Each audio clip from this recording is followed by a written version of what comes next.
Hello, everybody, and welcome back after a long hiatus. My name is Lube, and welcome back to what some people are calling episode 20 of Brits and Yanks Talk Trek, a podcast for Trekkies, Trekkers, and absolutely everything in between. We're brought together again, I say, after far too long. We are all back together now. We're a group of friends. We just love Star Trek. We absolutely love it. We were brought together due to a game called Star Trek Fleet Command. Go download it if you want to suffer some pain. Joking, absolutely fantastic.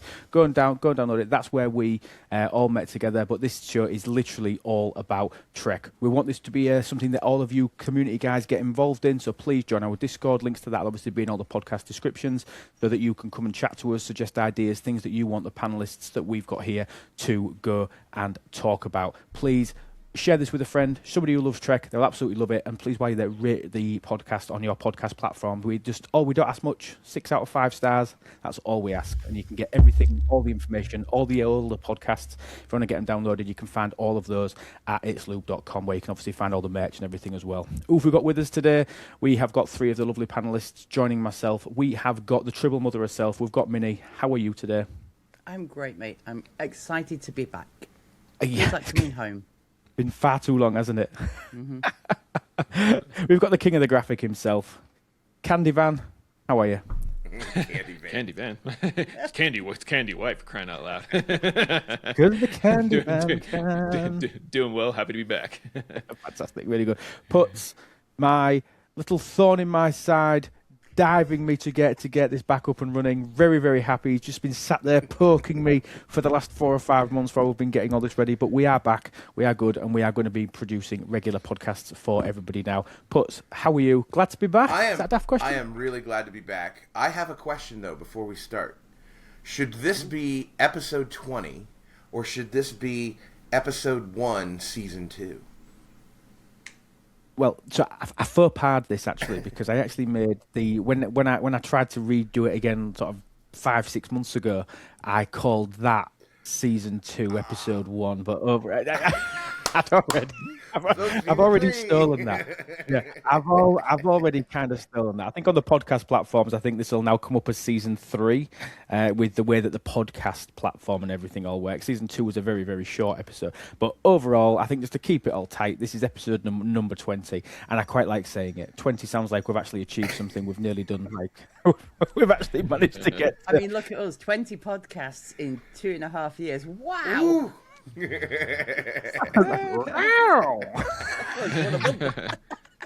We're not doing bad. We must have run out of Trek to talk about, but no, I'm sure we haven't. So no, it's going to be a really good show today, really crammed in. We've got a few good things to talk about. We're going to be talking about Starfleet Academy. We're going to be obviously keep you up to date with everything to do with the news, and obviously we'll have something to do with obviously our cultures being from the both sides of the pond. We'll obviously get that in there as well within our segment for Freedom and Reason.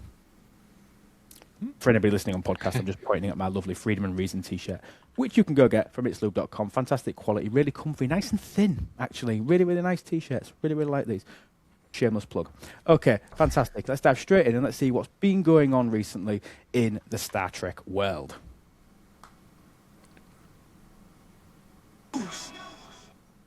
That didn't go well. Let's try it again. Turn it up a little bit. We're rusty. I need to turn it up. Let's see what's been going on in the world of Trek. It's time for the Star Trek news.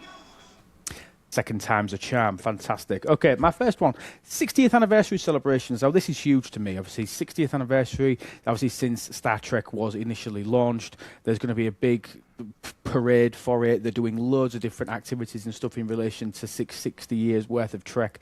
None of us were alive. So I don't think you're not 60. No, God, no. I look like Santa Claus, but I'm not as old as Santa Claus. Candy's eyes then when I said that, and Minnie looked at me in absolute ludicrousness. I knew you weren't anyway. I just wanted to sort of pay homage to how young and youthful that you look. Okay, so 60 years worth of Trek. 60 years worth of Trek. I mean, it's incredible that the franchise is still going. It's incredible that the franchise is still creating things, brand new shows all the time. There's stuff on the horizon, and it's still got such a core following, hasn't it? I mean, do we think that Trek is bigger now than it was in the 60s when people have so much more that they can access now? Whereas Trek seemed to have been an absolute culture, and everybody seemed to have watched it when it first started. Whereas now, with the introduction of streaming platforms and all that sort of thing, have we become a little bit of a niche? Do we think, Minnie? I think back in the day, I mean, for most of us in this panel, we're Next Generation babies. You know, that's where we were introduced. Well, I know you're a Deep Space Nine fan. That's the word. But it was our Thursday night TV. It was core TV time, regardless of what age you started. You arranged your plans around certain programs on TV. And now with the option of being able to binge watch something, wait for something to download, watch it weekly like you can with the latest Star Trek, we can move our lives around the series itself. I still think it has a core following, otherwise we would not have had so much debate over whether or not the latest incarnation of Star Trek was good or bad. Quite frankly. I agree. Putz, what do you think? You know, I thought about that question, and I don't know if the premise is good or not, because Star Trek, although was popular, you know, the original series, it was not a cultural phenomenon until many years after it was canceled. It wasn't until it came back in reruns that there was this cultural phenomenon of, you know, we got to go and see this. You know, it wasn't necessarily panned as a bad show when it came out. It just didn't win its time slot. And after 3 years, it was canceled.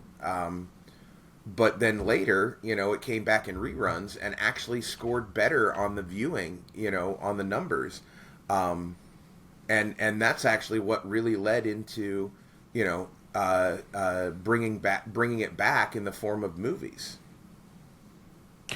Makes sense. I mean, do you think it was because people weren't really all tied into the whole space race thing? Obviously, I think it would. To me, I think it maybe showed up a couple of years earlier than what at least the American public was ready for.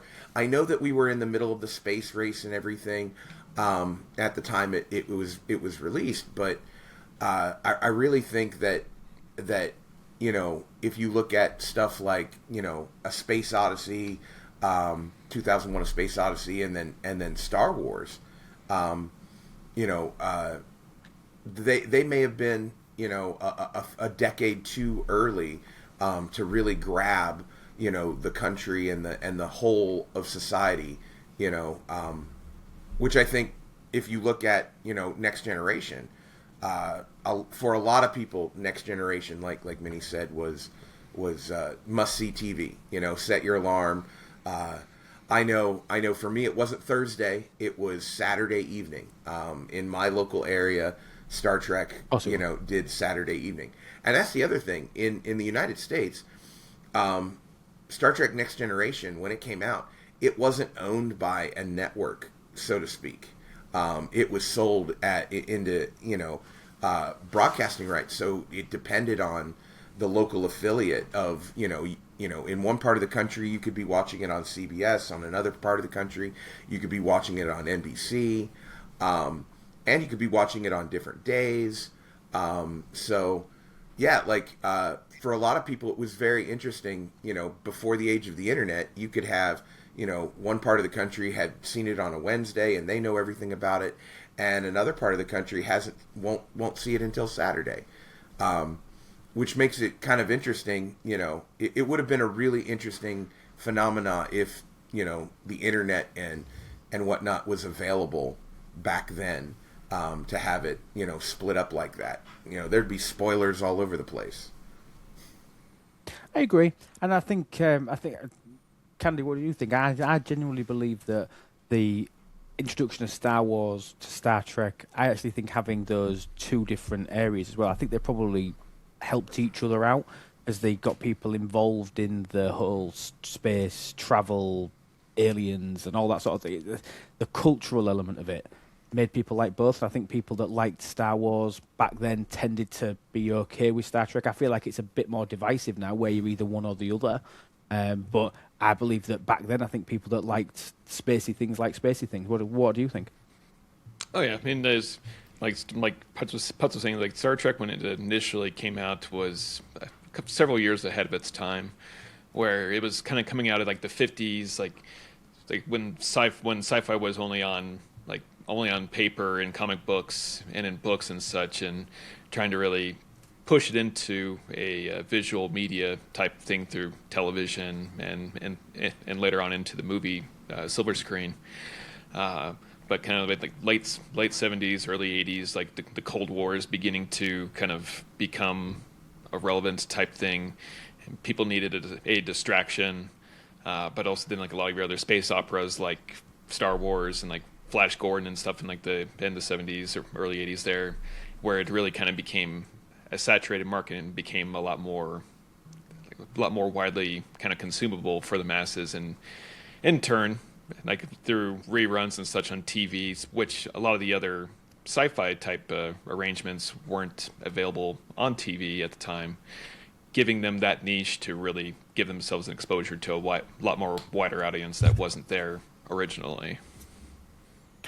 I agree. I just think the fact that it's managed to go 60 years. Minnie, do you disagree? I was about to say, I mean, we talked there about maybe it was ahead of its time, but you're going up against Land of the Giants, Lost in Space, The Voyage to the Bottom of the Sea. You know, TV at that stage was opening up this, taking comics and putting it on the screen. And maybe even back then you were either a Lost in Space or a Star Trek person. They both came out 60 years ago. They both came out at the same time. So maybe, like you just talked about there, we have the Star Trek, Star Wars. Maybe you had one side. None of us are old enough to remember. No, true. This is where I wish we had Stewie D. You know, well, really old, really old. I can tell you, I can tell you that I've had, before my dad passed, I had lots of conversations, and we really got into Star Trek together. But I asked him, when was the first time you ever saw Star Trek? And he was like, I was in college and Star Trek was already off the air. When he was growing up, as a kid, for him it was Lost in Space. I think he was not even in high school yet, and Star Trek was on, and he really gravitated towards Lost in Space more. But then once he got into college, 5-6 years later, and Star Trek is in reruns, like, it was for him. He would, he told me there would be many weeks that, even though it was a rerun, like, it was still must-see TV. Like, everybody put their, designed their week around it, type of thing. It just makes me think how the culture has changed over 60 years, but it's a massive celebration. 60 years is huge. I mean, where will we be by the time we get to the 70th anniversary? We might have actually made it to episode 25 by then, by the time we get to the 70th anniversary. Throw that in there. But yeah, no, really, really good. I think it's a great achievement. I think there's loads of stuff going on. Obviously, one of them that we're going to talk about again in a second. But I think it's great to see it get into 60 years and that they're still bringing out new content. We're not just having to regurgitate some of the old stuff, which is amazing and classic. I think it's nice for us to have new stuff coming out as well, still within the franchise. Prodigy, this is one thing. So Prodigy continues to get like Emmy nominations. It's still getting attention from a lot of places. But obviously the future of Prodigy under the new potential of Paramount and Skydance, obviously all that sort of thing that's still going on. Has anybody looked into this? Has anybody got any thoughts on whether they think Prodigy could return and continue? What do we think? I mean, personally, I would really like the idea of Prodigy coming back for a third season, where they ended up at the end of season 2 with the recovery of the protostar of Chakotay. Well, if you haven't watched Prodigy at this point, I mean, like spoiler. You've had your chance, and everybody had Netflix. So you had your chance. It's been out for a bit, so yeah. With the repairing and reconstruction of the original timeline, with the issues that the protostar kind of developed throughout season 2, I would be curious to see where they would take season 3, like in a moving forward style direction. Still kind of like they're in that timeline period where there isn't a whole lot of like official canon like outside of like any sort of like novels and such and like Star Trek Legends and such that they still could technically create their own storyline and not step on any toes except for like whatever like specific points in Star Trek history that you could officially claim as canon. So like, I would really like I would love them to do. I a would season like them to 3 of continue Prodigy. it. I say when I'm holding my impressive little, here is, my little as back. four adults, we're literally sat here talking about the lore and the canon and how good it actually is for a program which is designed for tweens. Right. You know, it's designed for your 10 to 15-year-olds to get into sci-fi. You know, and we're grown adults literally going, oh, the writing was fantastic, the Easter eggs are brilliant. I think that just shows to how good it is. I agree, and I think they're trying to cover that base of trying to get, going back to what we were saying about the 60th anniversary, trying to get new people involved in Trek, trying to attack's not the right word, but trying to infiltrate the kids, trying to get the teenagers, trying to get them interested in some sort of Trek in the hope that they will go back and watch TNG, that they will be watching Starfleet Academy that's now out. Obviously, they'll watch DS9 and all that sort of thing. The hope to try and get them in and bring them into the franchise. I think it's a fantastic idea. And obviously, I mean, Webtoon have also now partnered with Star Trek to create some new digital comics as well. So obviously trying to appeal, again, probably to the more lower end, people who associate comics with kids, even though obviously everybody can do it. Kids, teenagers, just another attempt to try and get a younger audience into Trek, because I think we were the last ones that got what people deem as proper Trek. I say that in inverted commas of TNG, DS9, Voyager, what people consider the mainstay Trek, even the original series. But in this day and age, isn't considered one of the key three to obviously to get people in, which is a bit scary. But no, it's still there. I mean, what do you think puts on trying to get kids and younger people into Trek? I think it's a good idea. Do we think they're going about it the right way? I think it's a really great idea. I think the reason why Prodigy has had this kind of start-stop, we're going to go, we're going to cancel, we're going to be on Nickelodeon, we're going to be over here, we're going to be on a streaming, we're going to be taken down, when it first came out, you had Discovery, you had Lower Decks, you had Prodigy, and you had kind of the nacelles of the nascent rumblings of Strange New Worlds. So I think it might have just been one show too many to be out at the same time. I would like to see it come back. I don't want to see it come back at the same time that Starfleet Academy's second season and the last season of Strange New Worlds is coming out, because I think it might get drowned out a little bit. I know the target audience, right? Like, I get it, it's a different target audience, but I think it might compete too much with Starfleet Academy. So I would, if I were the person in charge of scheduling, I'm not putting out a new Prodigy season until after Strange New Worlds completely wraps and is done, and I only put it out in between Starfleet Academy seasons. I think that it might just be a little bit too oversaturated. I think that's a really good point. I mean, this sort of happened, just to go on a slight tangent in with another property, this happened with Marvel for me. To a point where it felt like it became impossible to keep up with what was going on here and what was going on there and how they overlapped. Now this connected to this, and that person was then in that show.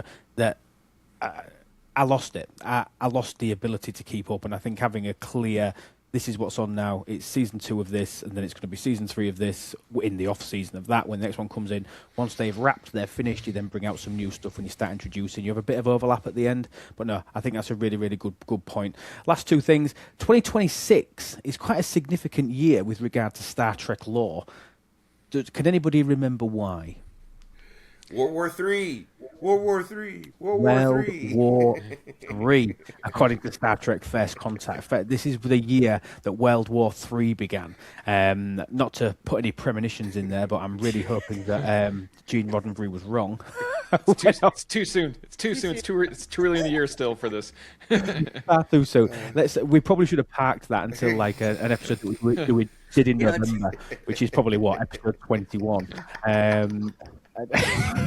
I'm joking. That will not be how long that we're going. But yeah, no, just significant law date there. Obviously, it's something to think about, and hopefully, obviously, moving on. Listen, Moving Starnet never took over, so I think we're all right. Okay. Yeah, I agree with that. I think we're good. I agree with that. But yeah, Terminator. Arnie's still about, isn't he? But anyway, I was like, it's like Stanley Kubrick had his chance to do 2001 and 2010, depending on where we were at with humanity at that point. Now it's Gene Roddenberry's turn, and hopefully he's wrong. hopefully he's wrong. Without any shadow of a doubt. Really quick one. Lego have obviously now done again, another really good promotion with Star Trek that they've now got the Enterprise D. I'm hoping that this is going to be even more and more. We're going to do more. Minnie, you're not about this? I think it's taken too long. They've had Star Trek and Harry Potter for how long now? Long time. And they're only just thinking about the Star Trek world. I mean, come on. Again, I think that plays back to the nicheness. I bet you, I would bet you £1 to a pinch of something not nice that the majority of those Lego sets were bought by people aged 40 plus. Well, yeah, because they're absolutely. And a gazillion the and UK sold out in 48 hours. Yeah. And there was $600, 550 quid or whatever they were over here. No, madness. But I mean, I think it's nice that it's doing it. I think, like you said, I think it's a bit late. And they need to bring smaller, more cost-effective stuff in there to try and use that as a mantra to try and get people into Trek. I agree. Last thing, to do with the 60th celebrations, we have going to have a potential roving reporter with this one. There's a Star Trek 60th anniversary cruise. I think it's Star Trek the cruise. Is it 7 or 8 now that they're on put? 9, I do believe. The 9th annual cruise of the Star Trek world. Are you going, Put? I am. I knew you were going. That was that was just a leading question.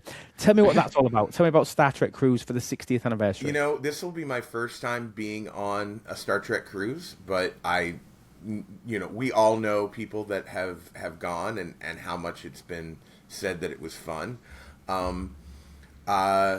I'm going in with a complete open slate. I'm just gonna go in with like I'm gonna pretend like I am walking into a candy store and I'm like 5 years old, and just be overstimulated to the point of being giddy. He's going to get such a shock when he walks onto a ship, isn't he? Yeah. Apparently there's and the bridge has no pavement. Apparently some of our friends have cosplay for me and others that we don't know about yet that we are going to be asked to wear. I have no idea what mine's going to be, so that'll be interesting. Probably Chewbacca. Yeah, there you go. I'm going to dress up as Chewbacca, a Star Wars character on the cruise. Yeah, that would be. Well, we had The Witcher last year, so it would work. Yeah. It would work. I don't Fair think enough. that. But have a fantastic time, mate. And obviously, I can't wait to hear all about obviously how that went, who you met, who you spoke to. Right. And I want some really, really good interactions. That will be absolutely amazing. That's fantastic. Okay, before we dive into our Star Trek topical section, I just want to we're going to do a little bit of one of our favourite sections. Again, t-shirts available at itslube.com on Freedom and Reason.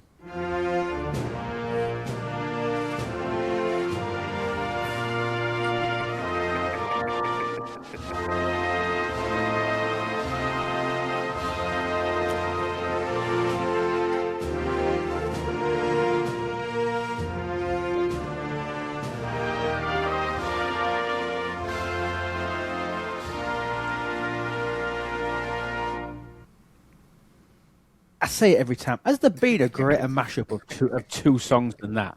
I genuinely don't think there is. That is the US-UK special relationship in a nutshell, isn't it? I don't mean to cast doubt on this, but I believe we recorded that when the Queen was alive. You did, yes.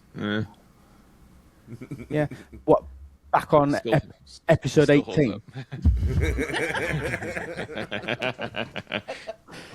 I'm going to sew this joke all the way through. It should motivate me to be able to do even more of these, which is nice. So I want to talk about something. I want to talk about major sporting events, and I want to do it on the premise that we've just had last Sunday, we've just had the Super Bowl over in America. Now, the Super Bowl means very, very little to me. I'm not an NFL fan. I don't follow a team. Obviously, I support a real rough and tumble game with that shaped ball. I support rugby. We don't use any of those pads or any of that sort of stuff. But we're not getting into that today. We're not getting into that element today. We're getting into the fact that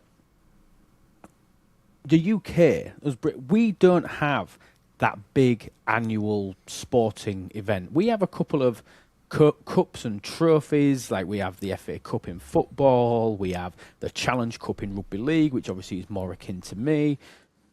We don't have anything even close to, and there isn't actually anything on the same scale as the Super Bowl, but we don't even have anything that's even remotely close to it.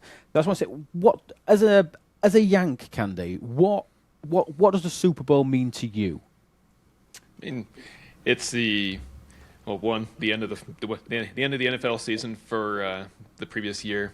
It's also a big time for seeing what's new coming out. Like it's the corporation's big opportunity to have as many people watching their commercials as possible. It's also a chance to experience a potential once-in-a-lifetime viewing of the halftime show that is put on free of charge by the artist that performs it. They don't make any money during that performance at all. And also, if one of the two teams happens to be in that game that you're rooting for, then it's like you're doubling down and you're glued to it the entire 5.5, 6 hours that game is going on, because like you're cheering for your team, and if it doesn't happen to be your team that's in the Super Bowl, then you're either a diehard football fan or you're in it for the commercials or the show. So it sounds to me, I mean, you've brought up the issue for me, which is time. 5-6 hours, that's too long for any sort of sporting event. Do you know what I mean?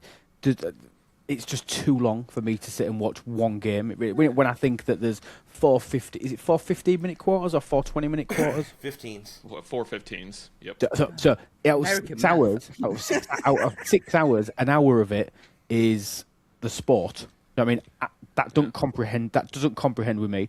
But it sounds like it's broken down to 3 sections. There's the actual football itself. There's the halftime show. And what I was really curious was to say that the commercials. People watch Super Bowl for the adverts. Even the UK watch the Super Bowl for the adverts. Really? Yes, the Minions movie's out. Minions and Monsters. Hello. Yeah. Last year we had the whole cast of Austin Powers get back together to do, I think it was a Nissan advert. I mean, It's huge. Cadillac spent $20 million of their Formula One budget this year to reveal their Formula One car on a 60-second, one-time showing Super Bowl commercial. It was actually pretty. And it good was commercial. a really good commercial. And everyone in F1 and everyone across, all of the pundits are like, "That's the coolest thing I've ever seen in my life. That's the best way to bring out a car for a car debut." Like it is. I mean, I'm not gonna listen. For 20 quid, I could have parked it in my garden, got some cameras and some lights, and just taken a couple of pictures. 20 million's a lot, right? I struggle so much with that. For me, adverts or commercials, as probably more widely referred to over there, that's the time for me to go for a pee break, top my cup up, fill my beer glass up. Luke, I mean, come on. We have a Saturday night TV program where you can literally win the adverts. So Really? they're even a big thing in the UK. Oh yeah, and Deck do Saturday night takeaway. And you can win the adverts from one of the top viewed shows that week. So you can win anything from a year's supply of toilet roll to a holiday to a new car. So I think you've been a bit niche there, though, Minnie. I mean, what does the Super Bowl mean to you, Putz? Are you a big football fan? Is it something that you will sit and watch for 6 hours? So, okay, first of all, 6 hours may be like the entire coverage, and it's probably even longer than that from, several hours before kickoff. But from kickoff to the end of the game is less than 3 hours, right? Like this year, it kicked off at like 6:30. It was done before 10. So. That's outrageous. I know, but I just want to play that. First of all, let's get with facts, right? Second of all, I have had the lucky experience to have my favorite team be in a Super Bowl kind of recently. And for me, and that was the first time ever my team was in the Super Bowl, since, for like 20 some years, since I was in college. And so for me, it was having a big party. It was the food. We're missing the fourth. Yep. We're missing the fourth leg here. The food. It's the fanfare. It's all about the fanfare. It's all about getting together, having a party, making some great food, chicken wings, whatever, guacamole. This is grocery stores in the United States. They have Super Bowl sales, right? Like the week before Super Bowl, instead of an avocado being like $1.50, they're like 15 cents or 25 cents. Like they are just pushing them out, right? Like bags of chips and potato chip. The whole potato chip aisle is completely on sale. It's like worse than They're crisps, by the way. Crisps. Sorry, the crisps aisle is on sale completely. So there is that fourth element that we haven't talked about, and that's the food. So, when my team's not in the Super Bowl, I root for a good game. If it's not a good game, then I hope that the commercials are really decent. And, I'm not a big, oh my gosh, I got to see the halftime. But yeah, it is still, and, for the past 30 years have been the number one program to watch on TV in the United States. Yep. Still quite mind-blowing. And it doesn't compute with us really, Minnie, does it? Do you know what I mean? I think the closest we got to this was hosting the Olympics, and all of a sudden shout. everyone was interested in every single sport. That was Good it. shout. I've never watched so many people run round that I did in 2012. I've never watched so many people just running around. Like we have a term in the United States. It's called the Super Bowl flu, and that is where there's a significant number of people that will call off from work the Monday after the Super Bowl. And employers don't twig this? No. So much so. Come on now. So much so that the league has, I think the NFL over the past 10 years has gone from 16 games to 17 games to 2 bye weeks to now next year, I think it's going to be 18 games, or the year after. We are going to get to a point where the Super Bowl will now be the Sunday before President's Day, one of our holidays on a Monday. So that we will actually push it back to the point where there will actually be a national holiday the day after the Super Bowl. How many teams are actually in the league 32. that could get into the 32. So you've only got 18 games, so No. you only play... Yeah. So you don't play every team? No. The NFL is broken up into 2 conferences, 16 teams in each. In those conferences, there are 3 divisions. So your division is made up, 4 divisions. So each division is made up of 4 teams. You play each of those teams a home and home. So there's 6 games. Okay. You then play another division in your conference. So there's another 4 games. You also play another division in the opposing conference. So that's another 4 games. And so that brings us up to 6, 10, 14. And so there's 4 other games that they call wild card, or they give it to you. They basically give you the games based on your previous year's record. So, like if you finish last in your division, then you're going to face a last place team in some other division. And if you placed first in your division, then you're going to play a first place team from last year's. So there is a strength of schedule, but yeah, that's how it's been working for the last 15 years. Because that's really strange to us, isn't it, Minnie? I mean, in football, which is the sport that Minnie watches more, rugby that I watch, we play every team home and away. Home, yeah. Home and away. So, No. It's called home and at home, right? You have a home game, and then they have a home No. game. That's No, it isn't. I can assure you, we play at We home. play or them we play home. away. no, And away. right. This is something that's a little different.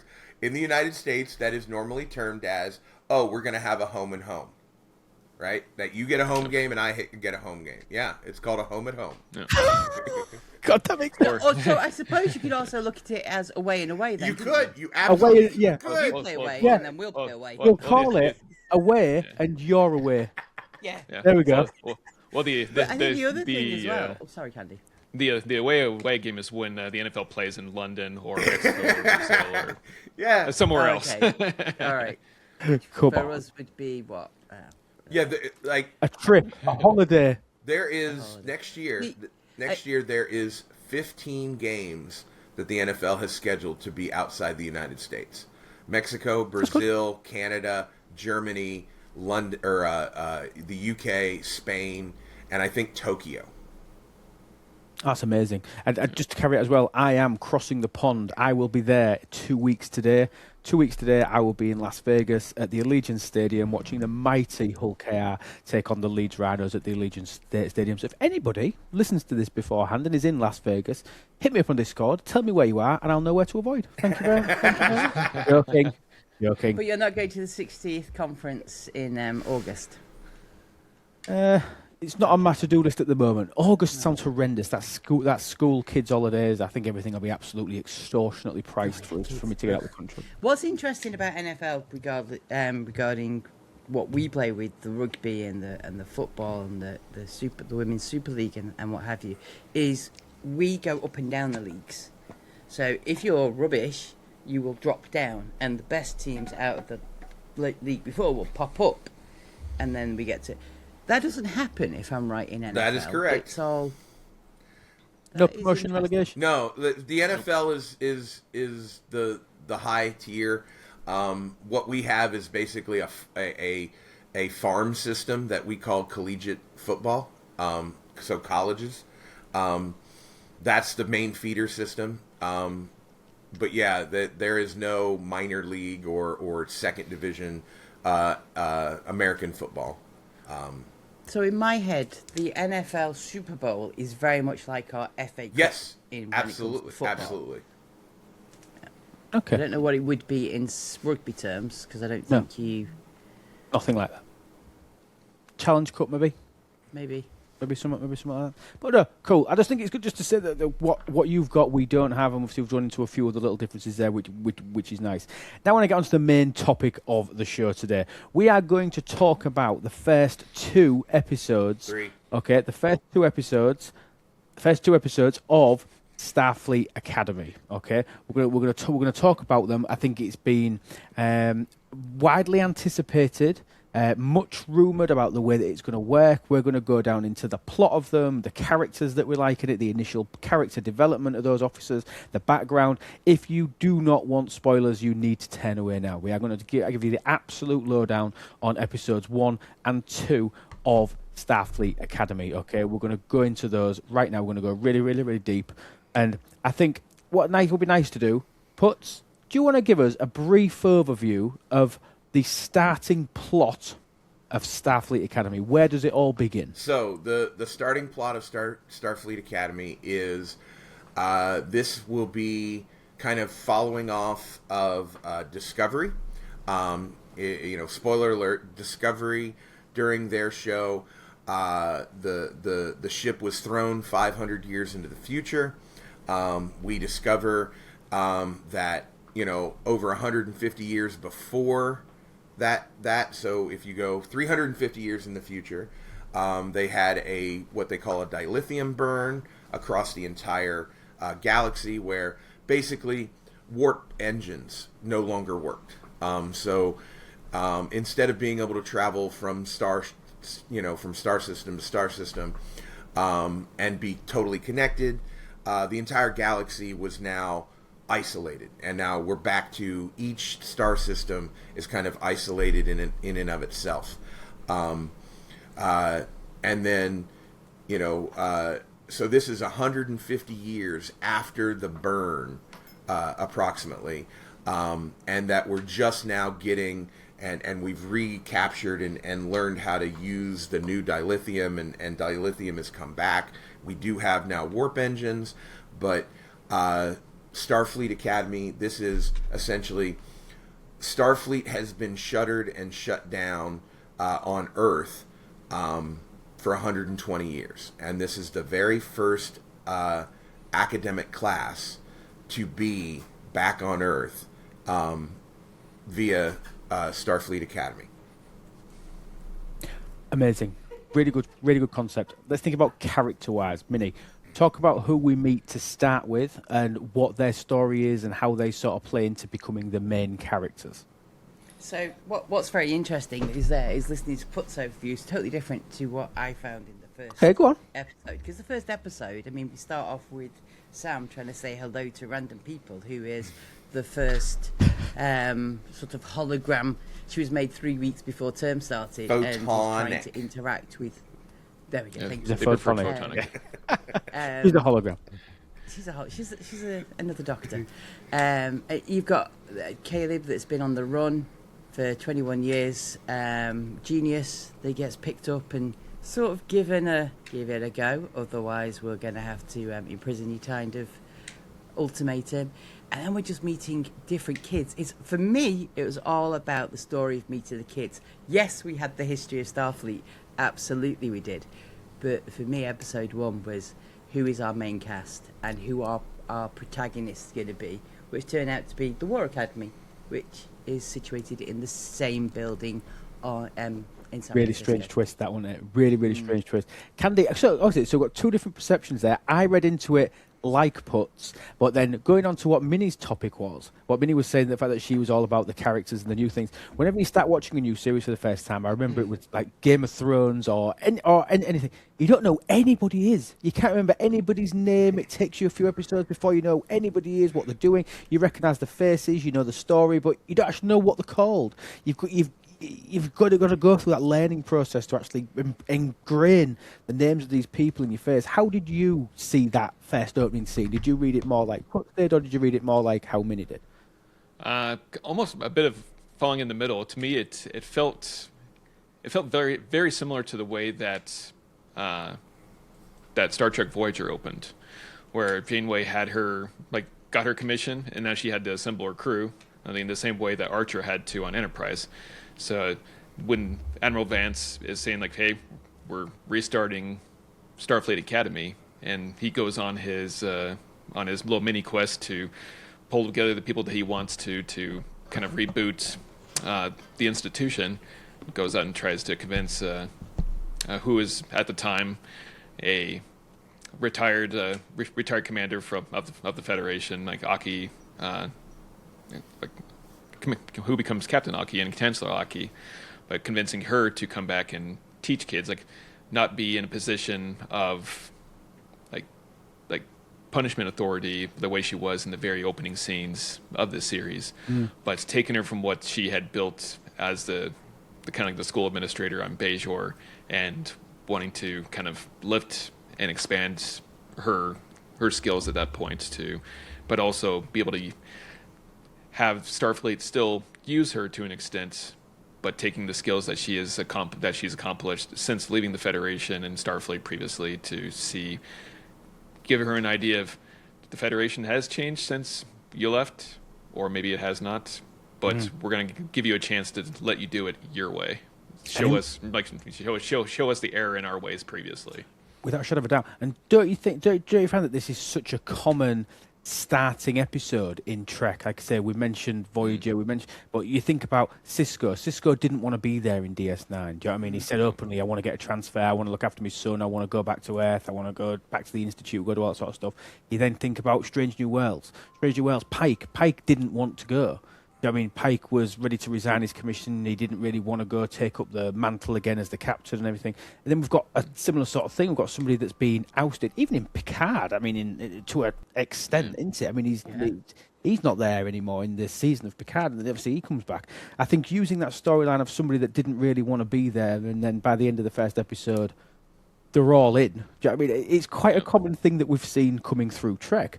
And when we're thinking about, obviously, Caleb Meir being the kid at the start whose mum is imprisoned and he's sent off basically into care with the Federation, seeing him come through, and he's got a disgusting, horrible attitude which very, very teenagery, but he's a bit of a boy genius, isn't he? Do you know what I mean? So he sort of gets by being a little bit of a get. by being very, very good at what he's doing. Yeah, I mean, there's probably not a really better way of putting it. Did you but just call also, him a git? I did. Okay, call it a okay, git, okay. yeah. Just But checking. then also having the fact that Nala Aki, the fact that she had this guilt hanging over her, that she was the one that didn't do enough to save her mother from being imprisoned, which ended up forcing them to be separated. So she sort of became like a motherly figure to him, didn't she? And so I think that initial plot setting of having the intertwining nature and stories of the characters, and then the bringing back together, because Caleb wouldn't have been in Starfleet if it wasn't for Nala. Do you know what I mean? He would never have stayed. He would have escaped. He'd have ran away. He'd have found a way to do it. He'd have been back in jail. And likewise, she probably wouldn't have gone back. She would never have even left Starfleet if it wasn't for Caleb and his mum being separated and her not being able to do it at the start. So I think that really good character development, how quick we get to character development within the first few minutes even of the storyline, I think that's absolutely superb. But Candy, then what sort of happens? Because we then meet a protagonist that reminds me of somebody else in Trek. I'd be really interested to see, this is the first time that we've all talked about this, I'd be really interested to see if the protagonist that we meet in episode 1, if he reminds anybody of anybody else that we've seen in Trek. Candy, what do you think? I mean, with Anus Baraka, Paul Giamatti has done a fantastic job of personifying his role to this point. Pretty much for me, it all comes back to Phineas Mudd, like the original series Mudd, and even the and even the Discovery variation of Mudd as well, where it's very, very mastermindish, very slippery, very weaselly, but you can never let your guard down around him because he will catch you slipping every single time. Exactly. That was the exact same reference. I was just listening to him. I was watching his mannerisms and the way he spoke to people. It's just Mudd. It's absolutely just like a rebrand of Mudd. And what I love about the Academy so far in this early stage is that they've brought in enough from what will make you a little light bulb go off in your head for you to think, oh, that reminds me of so and so. That reminds me of so. Intertwined with the fact that we've got the likes of the Doctor in there. We've got somebody from the same species as what Pelia was. Do you know what I mean? As like a main character. We've got these little these little reminders of previous series and previous episodes, which helps you instantly associate with the characters and the storyline. So, then what happens in the story? So we've got everybody, they're all together, they're all arriving on the new ship. Where do we go from there? Well, then, eventually the ship, makes its inaugural bus ride, if you will, to school. I think that this episode can be summed up as the coolest, best, worst first day of school ever. Right? 100%. Like it basically, their ship is their bus, is their bus, right? They take their bus to school, and then, oh my gosh, the coolest thing ever happened, right? Like, who didn't think that this was the coolest thing ever happened? The ship goes down, it leaves its nacelles in orbit and around Earth, and then it eventually comes down and lands and morphs into the school, into the building. So cool. It was so cool. I was gutted though. Obviously, we're flicked right to the end when they actually arrive at Earth. No, it's fine. No. You can't not talk about it. There's something that I'm just dying to talk about. That I'm just hoping that you've all got the same passion for how much I love this person. In a second, when I go to it, start thinking about who you think I absolutely adore. She is currently my favourite character in the entire program. I guarantee you, we are on the same page. Please be number 2. We are on the same page. She is freaking hilarious.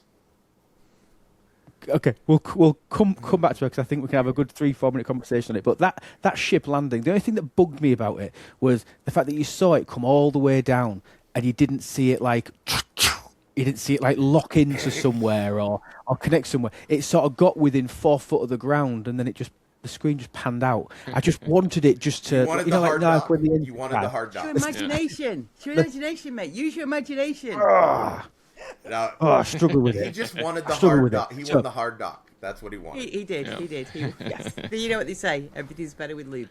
Everything, yeah. It shouldn't make such a clunky noise then, would it? But obviously, Nuzbracker comes onto the ship, wants to steal the warp core, wants to steal the warp core, and ends up infecting with what's it called again? Programmable matter.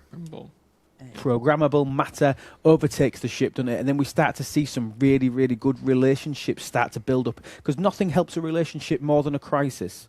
That's what I have always found when it comes to programs where people start to either hate each other, love each other, fall in love, never talk to each other again. All these things can happen within a few minutes of a crisis. But Candy, tell us about the crisis. Tell us how they solved it, and sort of how the characters sort of intertwined at that point.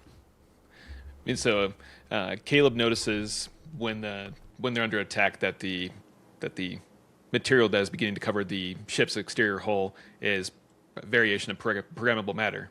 And throughout the course of that, he notices a specific sound that the programmable is making against the hull, recognizing that it has a resonance to it. And in turn, notifying the bridge and also notifying his crewmates around him that, like, hey, he can beat this because every programmable matter has its own direct correlating coefficient. So essentially canceling each other out.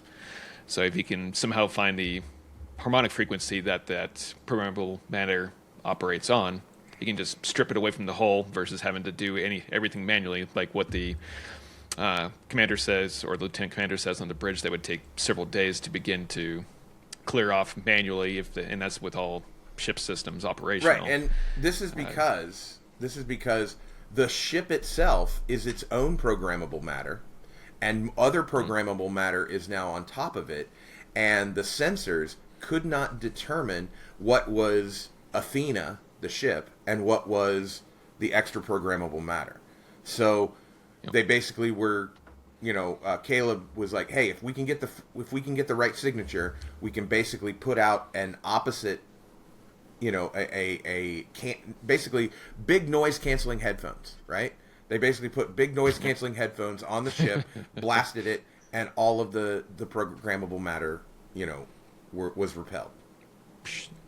Absolutely. I mean, but obviously we saw layers of bravery. We saw some fantastic skill. Obviously, when Sam there, and obviously when Caleb sat there trying to type away like mad, isn't he, trying to find all the frequencies and stuff. And obviously Sam comes along and says, "I can do it faster." "No, you can't. I like to work alone." But she continues to help anyway. Her infectious... I can't remember exactly what the line was now, but Nalaraki at one... No, it wasn't. Who was it? Somebody was talking to her. It was the doctor. He said, "Stop being so happy about something." She shouted at him in episode 1 or episode 2.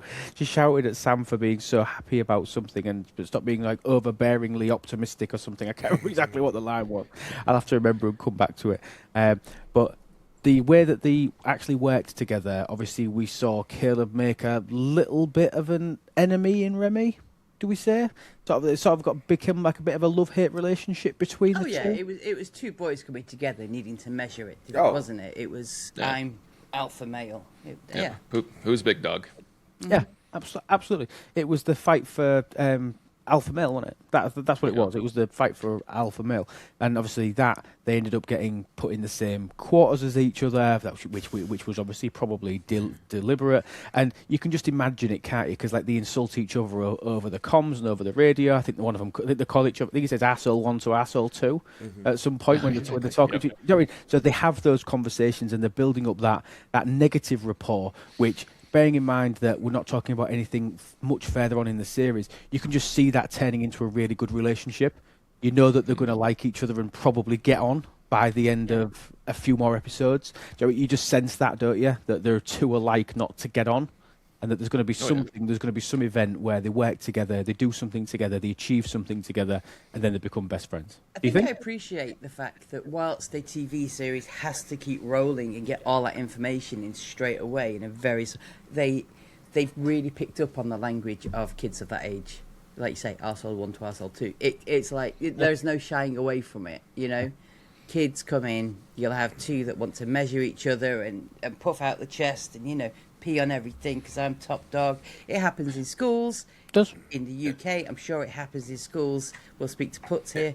In every age, right? And I love the fact that you have in Remy, he is the kid who absolutely wants to be there most. Like he's like, I'm the first of my species. I'm going to be a captain.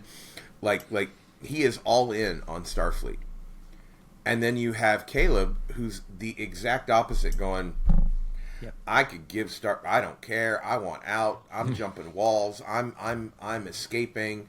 I'm trying to get out.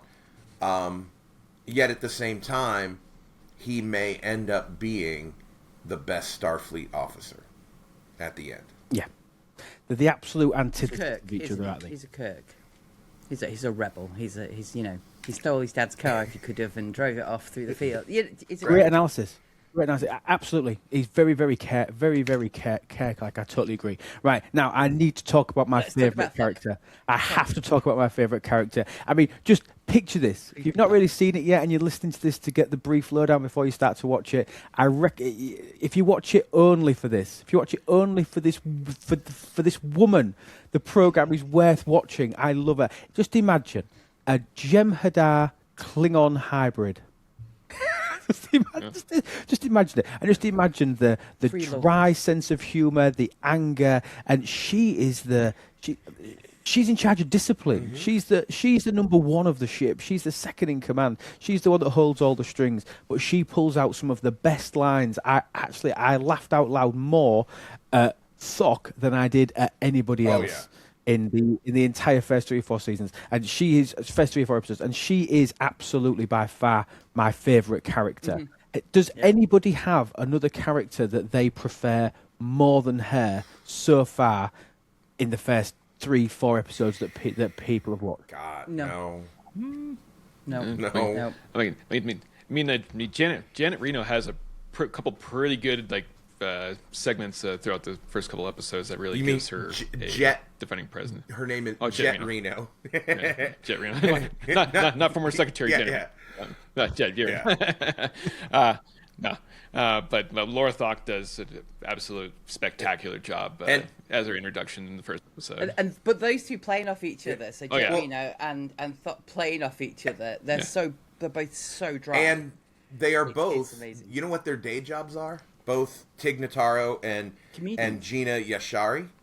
They're both stand-up comedians. comedians, huh? Exactly. They both. Yeah. That's their day job. Really? Yeah. By the way, guess what? I am so giddy about this. Go on. Gina's going to be on the cruise, and she's doing multiple nights of stand-up. Nice. Oh! No. Any tickets going? Oh my God, that would be so good. I'm so jealous. That would be so good. I'm just hoping that people record that and it gets plastered all over the internet somewhere. Because honestly, I would love to sit and watch it. At least our Discord. Come on. Obviously, Jet being a stand-up comedian as well, I can totally see that. Obviously, Tig Notaro. Jet is obviously another Doctor-style character, somebody that we know, somebody that we've already met before from Discovery. Obviously, she was transformed.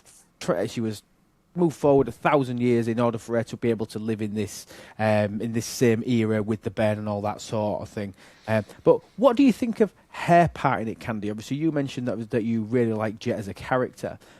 What do you think she brings to it? Obviously, the Doctor brings humour, nostalgia, and amazingness. What do you think that Jet as a character brings to Starfleet Academy? I mean, because her level of comedy, at least or level of humor in Starfleet Academy, I mean, there's a different style of humor that everybody has. Like there's some that like just the in your face comedy, some that like the slapstick comedy, and there's a lot of us who have just a real dry, borderline observational, sarcastic style of humor, and Jet Reno plays that to a T. It's very British. It's like her style of comedy is very on my level, where I like to be I can be super sarcastic, downright sometimes. We broke him, Luke. We broke him. Yeah. Then he is yanked. like if you were to look at the script, like if you were to look at the script that they handed the actors for these episodes, right? Tig Notaro, Jet Reno, all of her speakings would all be italicized because they would all be like dripping with sarcasm, you know? Yeah. Yeah. Well, you say that, but when I think this is episode 2, and please get I've gone ahead. I thought we were going to talk about a few more, but where Thok comes in and gets very upset that she's not programmed, Jet's not programmed the replicator to make Kachukin to the 3-bird thing. Turducken. Yeah, turducken, yeah. And she's very like, oh darling, how about we go out? Well, I'm having French. Yes. Okay. All right. But it's that Klingon Jem'Hadar kind of like with the yes, sweetie, yes, whatever you say. We've all been there. I just think she's such a fantastic character, and I can't wait to see how that develops and how that becomes even better and better, obviously, as we work our way through. Now, we said we were going to do episodes 1 and 2 today. We've run out of time. We haven't touched episode 2 yet. We've run out of time. This just means that we have to do another episode. We're going to have to do another episode. So that's forced me. So coming to your ears by no later than 2028 will be episode 2020. Will be episode number 21. Joking, it will not be long, okay? Hey. But we are going to leave it there. We're going to leave it at the start of episode 1. I think it was good because we had to get all the backstory in there. We had to make sure that we understood the characters. And if you want to hear the panel's updates on episode 2 and 3 and 4 and moving forward, I didn't think that it would take this long for us to get through episode 1, because obviously it was a fantastic episode. It was one of my favourite first episodes from any series. Because bear in mind that first series are normally branded as being pretty rubbish and slow. It felt like they went in with a bang, not out with a bang. They went in with a bang on this first episode, and I think that was really nice to see, because then the next couple do feel a little bit slower paced to me. They're a little bit more sort of dealing with the day-to-day, whereas this one was action-packed. It was in space, it was explosions, it was meeting characters, it was arguments, it was swearing, which is another thing, actually. Swearing is becoming a lot more prevalent in Trek in recent times, which, again, I think moves into the culture that we've got now. Anything final that anybody wants to add on episode 1 before we can this? I will say. Completely ignored one pupil, haven't we? We've ignored Genesis Latham. We'll get to her. But I will say that as an initial season 1, episode 1, we'll call it pilot episode, if you will, it's got to be one of the best of all Star Trek properties.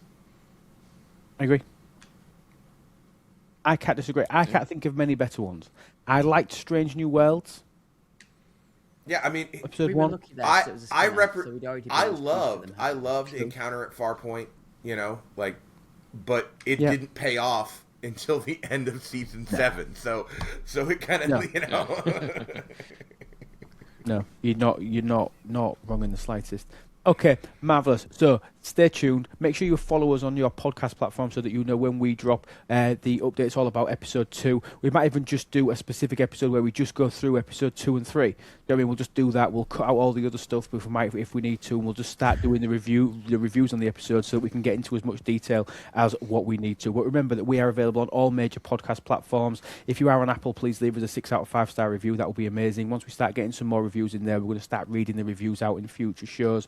Join our Discord so you can join the chat, suggest topics and things like that you want us to be able to talk about. If you are interested in Star Trek games, obviously check out STFC. You can find all of our content that we make on there. Myself, Minnie and Candy, we all stream on Twitch, so go and search for us. It's Minnie Mabel, Candy White and It's Lube over on Twitch. You can go follow our channels on there and watch us play that game and talk Trek in general. Obviously it joins a fair few content creators to chat as a panelist, but if not, you'd have to come here to see his beautiful face, which is absolutely amazing. If you want to pick yourself up some merch, obviously we've got Freedom and Reason, which obviously is the topic for when we talk about Brits versus Yanks and all that sort of thing. And we've got other Brits and Yanks Talk Trek merch available at itslube.com. So please feel free to go over there and support us.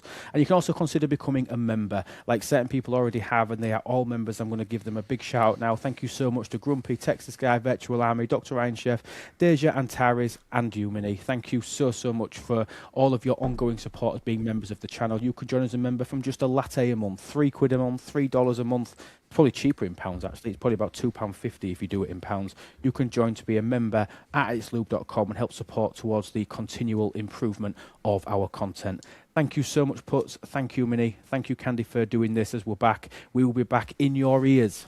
We will be coming in your ears, as Peter Kay would say, very, very soon. Thank you so much for watching, everybody. Thank you for listening if you're here on podcast.